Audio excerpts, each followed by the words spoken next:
Doctor اسرار احمد کسی بھی تعارف کے محتاج نہیں ہیں۔ آپ اسلام کے داعی، مبلغ، مذہبی اسکالر اور پاکستان کے سیاستدان بھی تھے۔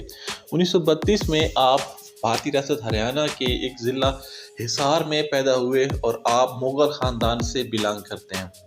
91 میں پاکستان کے بعد اپنی فیملی کے ساتھ آپ پاکستان آ گئے۔ 1956 میں گورنمنٹ کالج لاہور سے آپ نے FSc کا امتحان پاس کیا۔ اس کے بعد آپ نے کنگ ایڈورڈ میڈیکل کالج سے MBBS کیا اور اس کے بعد آپ نے جامعہ کراچی سے MA کی ڈگری بھی حاصل کر لی۔ زمان طالب علمی میں آپ اسلامی جمعیت طلباء سے وابستہ رہے اور ان کے ناظم اعلیٰ مقرر ہوئے۔ تعلیم سے فراغت کے بعد آپ نے جماعت اسلامی میں شمولیت اختیار کر لی۔ 1985 میں جب الیکشن ہوئے تو آپ جنرل ضیاء الحق کی جو مجلس شورا تھی اس میں بھی آپ شامل رہے، لیکن کچھ ہی عرصے بعد آپ نے جماعت اسلامی سے پاکستان کی مشہور و معروف مذہبی جماعت تنظیم اسلامی کی بھی بنیاد رکھی تھی اور آپ مرتے دم تک اس کے ناظم اعلیٰ رہے تھے۔ آپ پاکستان میں جمہوریت کے سخت مخالف تھے اور خلافت کے داعی تھے اور خلافت کو قائم کرنے کے لیے آپ نے ساری عمر بے حد کوششیں کی۔ بھارت کے مشہور و معروف اسلامی مبلغ ڈاکٹر ذاکر نائک آپ کے دوست تھے اور آپ نے تبلیغ کی وجہ سے ہندوستان کے بھی بہت دورے کیے۔ آپ کے چاہنے والے پاکستان، بھارت، مشرق وسطیٰ اور امریکہ میں کافی تعداد میں ہیں۔ انہوں نے اسلام کے حوالے سے تقریباً 100 کتب لکھی جن کے تقریباً ہر زبان میں ترجمے ہو چکے ہیں اور ان کتابوں سے ہزاروں لوگوں نے استفادہ حاصل کیا۔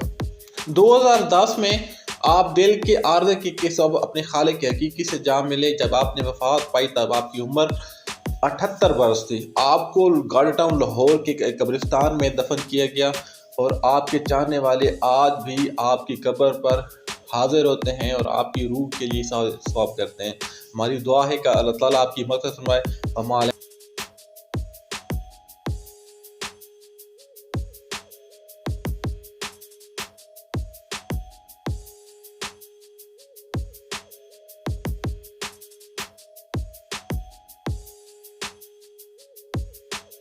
ڈاکٹر اسرار احمد کسی بھی تعارف کے محتاج نہیں ہیں۔ آپ اسلام کے داعی، مبلغ، مذہبی اسکالر اور پاکستان کے سیاستدان بھی تھے۔ 1932 میں آپ بھارتی ریاست ہریانہ کے ایک ضلع حصار میں پیدا ہوئے اور آپ مغل خاندان سے بلانگ کرتے ہیں۔ 91 میں پاکستان کے بعد اپنی فیملی کے ساتھ آپ پاکستان آ گئے۔ 1956 میں گورنمنٹ کالج لاہور سے آپ نے FSc کا امتحان پاس کیا۔ اس کے بعد آپ نے کنگ ایڈورڈ میڈیکل کالج سے MBBS کیا اور اس کے بعد آپ نے جامعہ کراچی سے MA کی ڈگری بھی حاصل کر لی۔ زمان طالب علمی میں آپ اسلامی جمعیت طلباء سے وابستہ رہے اور ان کے ناظم اعلیٰ مقرر ہوئے۔ تعلیم سے فراغت کے بعد آپ نے جماعت اسلامی میں شمولیت اختیار کر لی۔ 1985 میں جب الیکشن ہوئے تو آپ جنرل ضیاء الحق کی جو مجلس شورا تھی اس میں بھی آپ شامل رہے، لیکن کچھ ہی عرصے بعد آپ نے جماعت اسلامی سے پاکستان کی مشہور و معروف مذہبی جماعت تنظیم اسلامی کی بھی بنیاد رکھی تھی اور آپ مرتے دم تک اس کے ناظم اعلیٰ رہے تھے۔ آپ پاکستان میں جمہوریت کے سخت مخالف تھے اور خلافت کے داعی تھے اور خلافت کو قائم کرنے کے لیے آپ نے ساری عمر بے حد کوششیں کی۔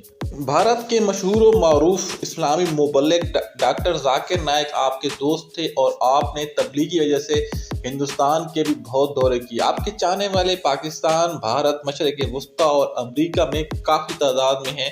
انہوں نے اسلام کے حوالے سے تقریباً 100 کتب لکھی جن کے تقریباً ہر زبان میں ترجمے ہو چکے ہیں اور ان کتابوں سے ہزاروں لوگوں نے استفادہ حاصل کیا۔ 2010 میں آپ دل کے عارضے کے سبب اپنے خالق حقیقی سے جا ملے۔ جب آپ نے وفات پائی تب آپ کی عمر 78 برس تھی۔ آپ کو گارڈ ٹاؤن لاہور کے قبرستان میں دفن کیا گیا اور آپ کے چاہنے والے آج بھی آپ کی قبر پر حاضر ہوتے ہیں اور آپ کی روح کے لیے ثواب کرتے ہیں۔ ہماری دعا ہے کہ اللہ تعالیٰ آپ کی مغفرت فرمائے۔